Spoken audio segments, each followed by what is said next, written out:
অন্নপূর্ণা যোজনা পারিবারিক তথ্য সংগ্রহের ফর্ম, অর্থাৎ অন্নপূর্ণা যোজনার ফর্ম কিন্তু বেরিয়ে গেছে, যেটা কিন্তু 12 পেজের ফর্ম টোটাল।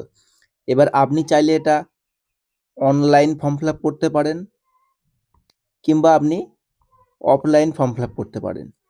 তো দেখুন, অনলাইন এবং অফলাইন দুরকমভাবে ফর্ম ফিল আপ করতে গেলে আপনাকে জানতে হবে যে আমার কী কী ডকুমেন্টস লাগবে, অর্থাৎ আপনাকে কী কী ডিটেলস দিতে হবে। তো সেগুলো আপনার জেনে নেওয়া দরকার খুবই অবশ্যই। ঠিক আছে? তো চলুন, ভিডিওটা একটু লম্বা চওড়া হবে, কারণ 12টা পেজের ফর্ম ফিল আপ 2-4 মিনিটে হবে না। তাই কাজকর্ম ছেড়ে ফোনটা নিয়ে বসুন, 15-20 মিনিট ভালো করে বুঝে নেবেন কি বলছি না বলছি, সেই বুঝে আপনি অনলাইন এবং অফলাইন ফর্ম ফিল আপ করে দেবেন। চলুন ভিডিওটা শুরু করা যাক। তো এটা কিন্তু একদম অফিসিয়াল ফর্ম। প্রথম এখানে পরিবারের সদস্যের নাম লিখবেন। দেখুন, স্পষ্টভাবে কিন্তু লেখা রয়েছে। দেখুন, পরিবারের প্রধানের নাম, ঠিক আছে? অর্থাৎ আপনার বাড়ির প্রধানের নাম লিখবেন, নামটা এখানে লিখবেন, এই যে মধ্যে মিডিলে, ঠিক আছে? আধার কার্ড অনুযায়ী। নেক্সট যেটা বলেছে, পরিবারের প্রধানের লিঙ্গ, পুরুষ, মহিলা, এটা লিখবেন, ঠিক আছে? পরিবারের ডেট অফ বার্থ এখানে লিখবেন, জন্ম তারিখ, ঠিক আছে? তারপরে পরিবারে প্রধানের আধার নাম্বার। দেখুন, আপনার দেখা গেল আপনার পরিবারের প্রধান যে, তার কিন্তু প্রথমে ডিটেলস দিতে হবে। যার নামে অন্নপূর্ণা ভান্ডার ফর্ম ফিল আপ হচ্ছে, তার তথ্য কিন্তু আগে চাওয়া হয়নি। আপনার পরিবারের প্রধানের কিন্তু তথ্য আগে চাওয়া হয়েছে। তারপরে কি বলছে, ডিজিটাল রেশন কার্ডের পারিবারিক আইডি যদি থাকে, আপনার যদি পরিবারে ডিজিটাল রেশন কার্ড থাকে, সেখানে এটা লিখে দেবেন, ঠিক আছে? পরিবারের সদস্য সংখ্যা, আপনার পরিবারে কতজন মেম্বার রয়েছে? 5 জন হতে পারে, 6 জন হতে পারে, 4 জন হতে পারে, 3 জন হতে পারে, যাই থাক না কেন আপনি এখানে এটা লিখে দেবেন। তারপরে আপনার ঠিকানা, এই যে দেখতে পাচ্ছেন ঠিকানাটা আপনি এখানে লিখে দেবেন। টোটাল ফুল অ্যাড্রেসটা লিখে দেবেন। আর পাশে কিন্তু বলে দিয়েছে স্থায়ী ঠিকানা, ঠিক আছে? আচ্ছা, যোগাযোগ নাম্বার আপনি সেটাই দেবেন যেটা আপনার আধার কার্ডের সাথে লিঙ্ক করা আছে, যে নাম্বারটা, সেই নাম্বারটা আপনি কিন্তু এখানে লিখে দেবেন, ঠিক আছে? নেক্সট দেখুন, নাম, জন্ম তারিখ, লিঙ্গ, পরিবারের প্রধানের সঙ্গে সম্পর্ক, আধার নং, পরিবারের সকল সদস্যের। আচ্ছা, এবার ব্যবহার করে বুঝবেন।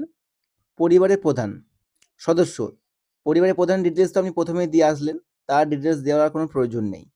তারপরে সদস্য 1, দেখা গেল আপনি আপনার তথ্যগুলো এখানে দিবেন। আপনার নাম, আপনার জন্ম তারিখ, আপনার লিঙ্গ, তারপরে পরিবারের প্রধানের সাথে আপনার সম্পর্ক কি, হাজবেন্ড ওয়াইফ আশা করি হবে, ঠিক আছে? তো তারপরে আপনার আধার কার্ড নাম্বারটা দেবেন, এবং আপনার এইভাবে কিন্তু কমপ্লিট। মানে প্রথম সদস্যের যে ডিটেলসগুলো দিতে হবে, তার নাম, জন্ম তারিখ, তার লিঙ্গ, পরিবারের প্রধানের সঙ্গে তার সম্পর্ক কী আছে, আর আধার কার্ড নাম্বার, ঠিক আছে? এবার দেখুন, আপনার ছেলে রয়েছে, আপনার ছেলে, তার ডিটেলস দেবেন। আপনার মেয়ে থাকলে তার ডিটেলস দেবেন, ঠিক আছে? আপনার শাশুড়ি থাকলে দেবেন, অর্থাৎ আপনার, হ্যাঁ, এবং শ্বশুর থাকলে দেবেন, ঠিক আছে? তো আপনার পরিবারের সদস্য যেগুলো যেমন রয়েছে, সেই সম্পর্ক অনুযায়ী কিন্তু আপনি এখানে পরপর এগুলো লিখে যাবেন। ওকে?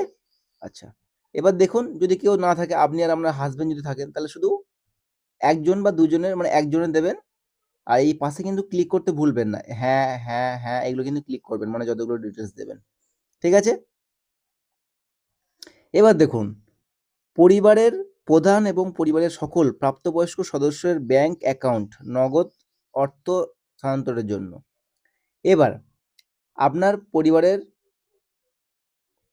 হেড অফ দ্য ফ্যামিলি, অর্থাৎ আপনি যে প্রথমেই দিয়ে আসলেন আপনার প্রধান, আপনার বাড়ির প্রধানের যে নাম্বার দিলেন, নাম দিলেন, তার ব্যাংক কোন ব্যাংকে আছে, কি ব্যাংকে আছে, সেই ব্যাংকের নামটা লিখবেন, অ্যাকাউন্ট নাম্বারটা দেবেন, এবং নিচে আইএফএসসি কোডটা দেবেন, ঠিক আছে?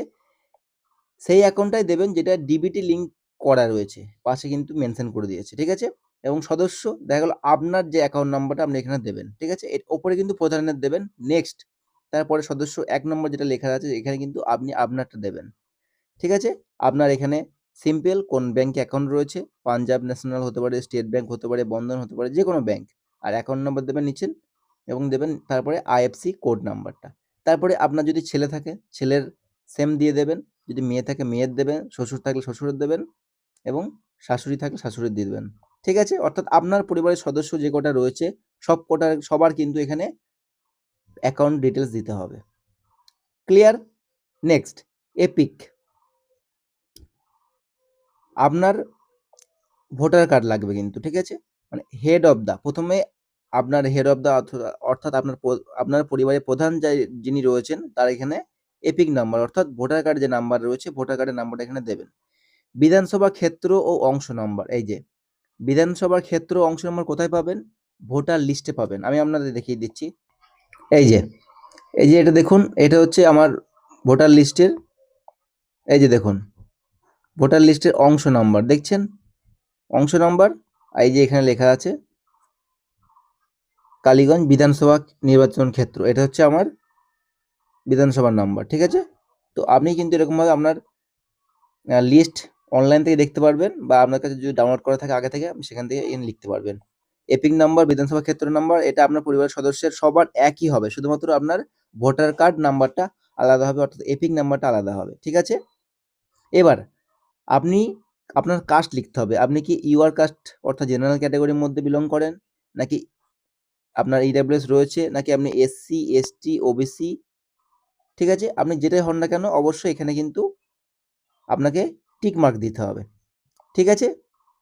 তারপরে দেখুন আপনার ডিজিটাল রেশন কার্ড আছে, হ্যাঁ থাকলে হ্যাঁ, না থাকলে না, ঠিক আছে? তারপরে দেখুন কি বলছে, যদি হ্যাঁ হয় তবে কার্ডের ধরন, যদি আপনার ডিজিটাল রেশন কার্ড থাকে হ্যাঁ দিলেন, কোন টাইপের কার্ড আছে সেটা কিন্তু এখানে মেনশন করে দেওয়া হচ্ছে, সেখানে আপনি কিন্তু টিক মার্ক করবেন। এসপিএইচএস থাকতে পারে, এওয়াই থাকতে পারে, ঠিক আছে? আর এ SY2 থাকতে পারে, পিএইচএস থাকতে পারে, যেটা থাকবে সেখানে আপনি টিক মার্ক দেবেন। আচ্ছা, পরিবারটি রেশন দোকান থেকে মাসিক রেশন তুলছে কিনা, আপনি কি আপনার রেশন দোকান থেকে মাসিক রেশন তুলছেন? তুলে থাকলে হ্যাঁ লিখবেন, না থাকলে না লিখবেন, ঠিক আছে? বাড়ির ধরন, আপনার বাড়ি কি 3 তালা বা তার 3 বা তার বেশি পাকা ঘর রয়েছে? আপনার বাড়িতে কি 3টে বা তার বেশি পাকা ঘর রয়েছে? হ্যাঁ, যদি থাকে হ্যাঁ, না থাকলে না, ওকে? পারিবারিক জমির মালিকানা হ্যাঁ, না। আপনি যে বাড়িতে বাস করছেন সেটার মালিকানা আপনি কি না, মানে হ্যাঁ কি না সেটা লিখে দেবেন। রেজিস্ট্রেশনের নথি, মিউটেশনের কপি এবং ROR হাল নাগদাদের তারিখ সহ সর্বশেষ জমির রেকর্ডের কপি, মানে জমির রেকর্ডের কপি, রেজিস্ট্রেশন কপি, এগুলো কিন্তু আপনাকে জমা দিতে হবে, ঠিক আছে? পাশে যেগুলো বলে রয়েছে। নেক্সট, তারপরে দেখো পরিবারের সকল সদস্যের মোট জমির পরিমাণ, অর্থাৎ আপনি, আপনার হাজবেন্ড, আপনার ছেলে, মেয়ে সবাইকে মিলিয়ে, অর্থাৎ আপনার পরিবারে যে কজন আছে ফ্যামিলি মেম্বার সবার মিলিয়ে জমি কতটা রয়েছে সেটা কিন্তু আপনাকে এখানে লিখতে হবে, তারপর সেটা কি শতকে লিখে দিতে হবে, ঠিক আছে? আর রেজিস্ট্রেশন নথি, সর্বশেষ আওয়ার জমির নথি, মানে ডকুমেন্টস কিন্তু আপনার এখানে জমা করতে হবে। তারপরে দেখো যানবাহন, ঠিক আছে? তো 4 চাকা মানে বাড়িতে 4 চাকা আছে কি নেই, হ্যাঁ থাকলে হ্যাঁ, না থাকলে না। যদি থাকে 1টা বা 2টো সেখানে উল্লেখ করে দেবেন যে 1টা বা 2টো আছে। গাড়ির রেজিস্ট্রেশন নাম্বার, গাড়ি থাকলে গাড়ির রেজিস্ট্রেশন নাম্বারটা নিচে এখানে কিন্তু আপনাকে দিতে হবে, ঠিক আছে? পারিবারিক সদস্যের স্বাস্থ্য বীমা, ঠিক আছে? অর্থাৎ হেলথ ইন্স্যুরেন্স যদি থাকে তাহলে হ্যাঁ, না থাকলে সোজা না করে দেবে, বাকি এগুলো কিচ্ছু ফিল আপ করার দরকার নেই, ঠিক আছে? আর যদি থাকে অবশ্যই কিন্তু আপনাকে এখানে লিখতে হবে হেড অফ দ্য ফ্যামিলি, ঠিক আছে? সরকারি হিসেবে করা আছে নাকি বেসরকারি হিসেবে করা আছে, বীমার অঙ্ক মানে মাসিক কত টাকা, কিন্তু সেটা আপনি প্রিমিয়াম জমা দেন সেটা কিন্তু আপনাকে লিখতে হবে, প্রিমিয়াম বিবরণ অর্থাৎ সবকিছু, ঠিক আছে? যদি আপনার হেলথ ইন্স্যুরেন্স করা থাকে অবশ্যই এখানে কিন্তু ডিটেলস আপনাকে দিতে হবে। নেক্সট যেটা রয়েছে, কোনো সদস্য কি আয়কর বা পেশাগত কর প্রদান করেন, প্যান, পিটেক্স, আপনি যদি কর দিয়ে থাকেন তাহলে হ্যাঁ লিখবেন, না দিয়ে থাকলে না লিখবেন, ঠিক আছে? তারপরে বলছে কি পরিবারের সদস্যের প্যান কার্ড, অর্থাৎ যে মানে যদি কর দিয়ে থাকে তাহলে হ্যাঁ লিখে আপনার হেড অফ দ্য ফ্যামিলির নাম লিখবেন, নিচে প্যান নম্বর লিখবেন, সদস্যের নাম লিখবেন, নিচে প্যান নম্বর লিখবেন, ঠিক আছে? তারপরে রয়েছে কর্মসংস্থান ধরন, পরিবারের প্রধান, আপনার যে পরিবারের প্রধান রয়েছে সে কি করে, সরকারি ক্ষেত্রে কোনো কাজ করে নাকি বেসরকারি ক্ষেত্রে কোনো কাজ করে, নাকি পরিযায়ী শ্রমিক রয়েছে, নাকি বেকার, নাকি অন্যান্য, নাকি পার্ট টাইম কোনো কাজ করে, অর্থাৎ যাই করুক না কেন আপনি এখানে টিক মার্ক দিয়ে দেবেন।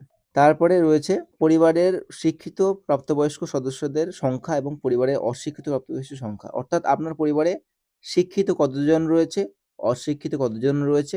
শিক্ষিত যদি 2 জন থাকে 2 জন লিখে দেবেন এখানে, অশিক্ষিত যদি 2 জন থাকে 2 জন লিখে দেবেন এখানে, ঠিক আছে? এবার দেখুন কি বলছে, কোন সদস্য কি কোনো সাংবিধানিক পদ মন্ত্রী, সংসদ, বিধায়ক, পৌর স্থানীয় সংস্থা, পঞ্চায়েত প্রাক্তন প্রধান, প্রাক্তন বর্তমান ধারক। আপনার পরিবারে কোনো মন্ত্রী বা পৌরসভার কোনো মেম্বার ছিলেন কিনা, পঞ্চায়েতের প্রাক্তন বর্তমান ধারক অর্থাৎ মেম্বার, প্রধান, সে পুরনো হোক বা এখন বর্তমান থাক না কেন, আপনাকে হ্যাঁ কি না দিতে হবে, ঠিক আছে? এবং যদি থাকে তার সদস্য নাম্বারটা এখানে কিন্তু লিখতে হবে। আর প্রয়োজনীয় সহায়ক নথি থাকলে জমা দিতে হবে এখানে, ঠিক আছে? কোনো সদস্য কি সরকারি পেনশনভোগী, অর্থাৎ কেউ চাকরি করতো আগে এখন পেনশন পায়, তাহলে হ্যাঁ লিখবেন, যদি না তাহলে না লিখবেন। যদি হ্যাঁ থাকে তাহলে তার সদস্য নাম্বারটা এখানে আপনি লিখে দেবেন, ঠিক আছে? তারপরে দেখুন কোনো সদস্য কি জিএসটি অধীনে নিবন্ধিত আছেন, জিএসটি অধীনে নিবন্ধিত থাকলে হ্যাঁ লিখবেন, না থাকলে না লিখবেন। যদি হ্যাঁ তাহলে জিএসটি নাম্বারটা এখানে আপনাকে দিতে হবে। তারপরে যেটা রয়েছে পরিবারের মোট বার্ষিক আয়, ঠিক আছে? অর্থাৎ আপনার পরিবারের মোট বার্ষিক বছরে কত টাকা আয় হয়, 60,000 টাকা, 80,000 টাকা, 1 লাখ, 2 লাখ, যতই হোক না কেন আপনাকে কিন্তু এখানে সেটা লিখতে হবে, ঠিক আছে? তারপরে দেখুন সিএএ আবেদনের বর্তমান অবস্থা যদি থাকে, আপনি যদি সিএএ আবেদন করে থাকেন তাহলে বর্তমান অবস্থা অর্থাৎ তার বর্তমান স্ট্যাটাসটা কি রয়েছে, প্রযোজ্য নয় তাহলে এখানে টিকমার্ক দেবেন। আবেদন করা হয়েছে যদি হ্যাঁ হয় আবেদন নম্বর, যদি আবেদন করে থাকেন তাহলে এখানে টিক মারবেন হ্যাঁ। তারপরে 3 নম্বর ইস্যু করা হয়েছে, যদি হ্যাঁ হয় সার্টিফিকেট নাম্বার, ইস্যু করা হলে এখানে টিক মার্ক দেবেন, নিচে সার্টিফিকেট নাম্বারটা দেবেন। এবং যদি আপনার পরিবারের সবার সিএ আবেদন করা থাকে তাহলে পরিবারের সদস্যের সবার তথ্য কিন্তু এখানে আমাকে দিতে হবে। নেক্সট যেটা রয়েছে অন্যান্য কিষাণ ক্রেডিট কার্ড, যদি আপনার পরিবারে অন্যান্য কিষাণ ক্রেডিট কার্ড থাকে তারা এখানে লিখবেন। শিল্পী ক্রেডিট কার্ড থাকলে লিখবেন, মৎস্যজীবী ক্রেডিট কার্ড থাকলে লিখবেন, শিক্ষার্থী ক্রেডিট কার্ড থাকলে লিখবেন, ঠিক আছে? আপনার যার যার থাকবে সবার কিন্তু এখানে ডিটেলস আপনাকে দিতে হবে। এবার যদি এসআইআর 2026-এ নাম বাদ পড়ে তবে মামলাটি ট্রাইব্যুনালে বিচারাধীন কিনা, প্রযোজ্য নয়, না, হ্যাঁ, ঠিক আছে? যদি এসআইআর নাম বাদ যায় সেটা ট্রাইব্যুনাল বিচারাধীনের মধ্যে আছে কি নেই, ঠিক আছে? সেটা কিন্তু আপনাকে এখানে লিখতে হবে।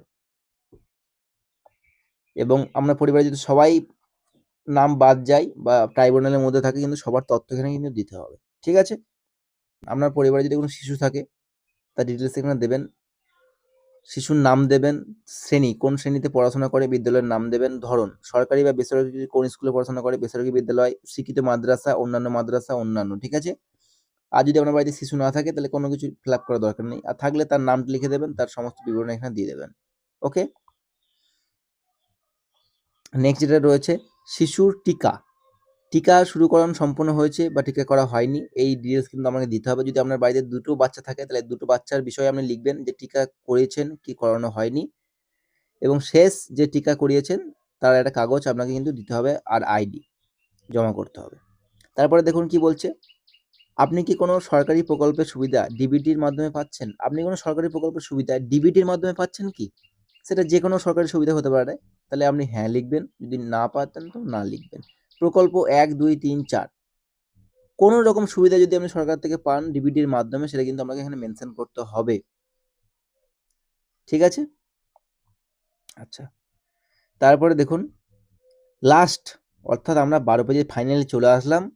এখানে ঘোষণাপত্র অর্থাৎ আপনি যে সমস্ত ডিটেলস বা তথ্য দিলেন সেটা আপনি সহমত, অর্থাৎ আপনি স্বেচ্ছায় দিলেন, সম্মত এখানে ক্লিক করবেন আর এখানে একটা সই করবেন।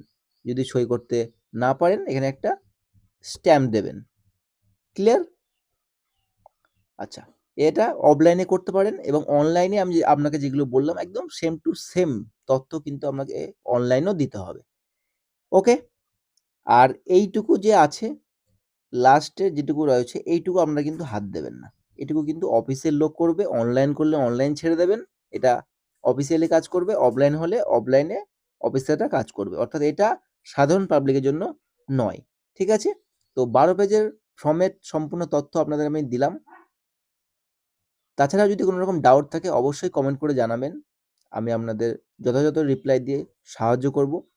আর সময় আছে এখনো 90 দিন ফর্ম ফিল আপ চলবে, কেউ তাড়াহুড়ো করবেন না, ধীরে সুস্থে আপনি ফর্ম জমা করুন যেন কোনো রকম ভুল না হয়। একটা ভুল হলে কিন্তু আপনার মাসিক 3,000 টাকা ব্যাংকে নাও ঢুকতে পারে। তাড়াহুড়ো একদম করবেন না। ধীরে সুস্থে ফর্ম ফিল আপ করুন যদি বাড়িতে আপনি অফলাইন ফর্ম ফিল আপ করতে চান। ঠিক আছে? আর যদি অফলাইন করতে না চান, অনলাইন দোকানে চলে যান। আর অনলাইন দোকানে সেই সমস্ত দোকানে যাবেন যেখানে খুব ভালো মতো ফর্ম ফিল আপ করা হয়। ধীরে সুস্থে দিয়ে আপনি আবেদন সম্পূর্ণ করুন। আশা করি ভিডিওটা আপনাকে খুবই সাহায্য করবে। অবশ্যই ভিডিওটাতে লাইক করে দিও। যারা ভাবছে অফলাইন করব নাকি অনলাইন করব, কিভাবে ফর্ম ফিল আপ করব, সবাইকে শেয়ার করে দিও। ধন্যবাদ।